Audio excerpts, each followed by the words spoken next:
Welcome back. In this video, we are going to understand what is a futures contract. In the next video, we are going to look at the options contract. For now, let's concentrate on the futures contract. A futures contract is a derivative instrument between two parties. In simple words, it is a financial contract or an agreement between two parties. One of the parties to this contract is the buyer and the other is the seller.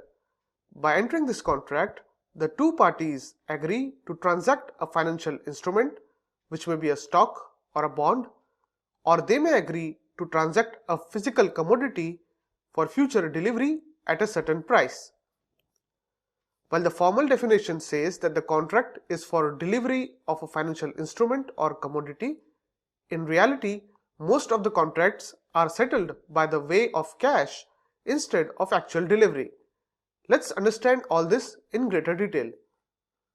The futures contract is a contract traded on exchanges just like a stock is traded.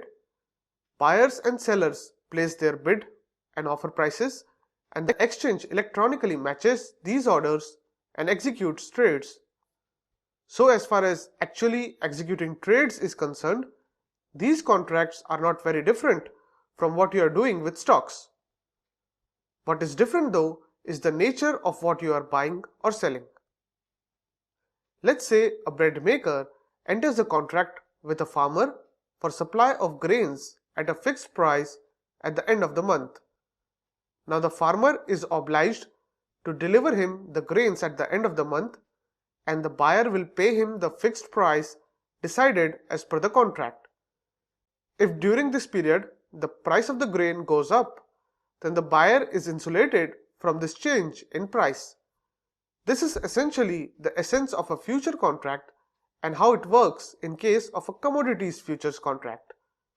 In case of stocks, the delivery of grains is just replaced by delivery of stocks, where the buyer of the contract is insulated from an increase in price of the stock during the period.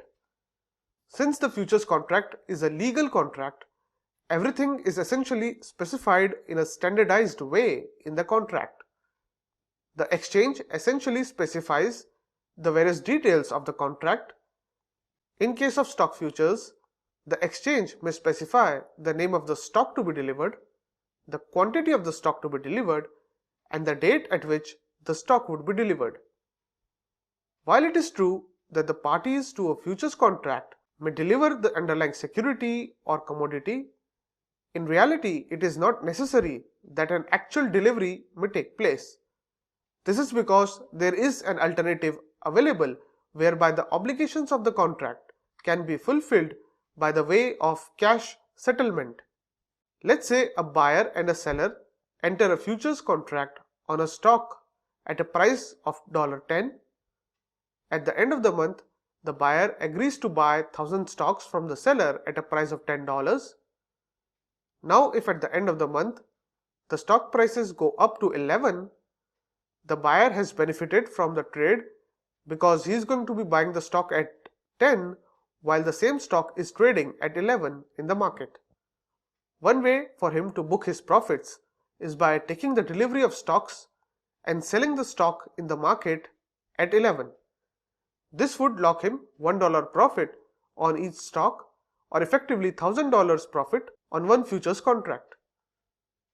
The seller of the contract in this case has a loss of $1.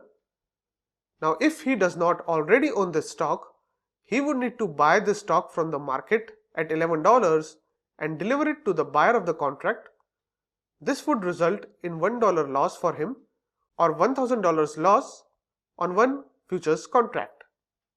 Now instead of going through this cumbersome process of taking the delivery and then selling the stock in the market, the two parties can settle the contract if the seller directly pays the buyer $1,000. This is what is known as cash settlement of contracts. In fact, most of the contracts in futures market are actually cash settled. As we saw in the last video, futures contracts have an advantage that you require less capital compared to the cash market for taking a similar sized position.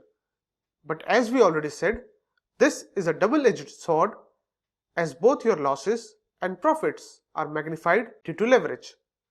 With this, we have completed our discussion on futures contract. In the next video, we are going to look at the options contract.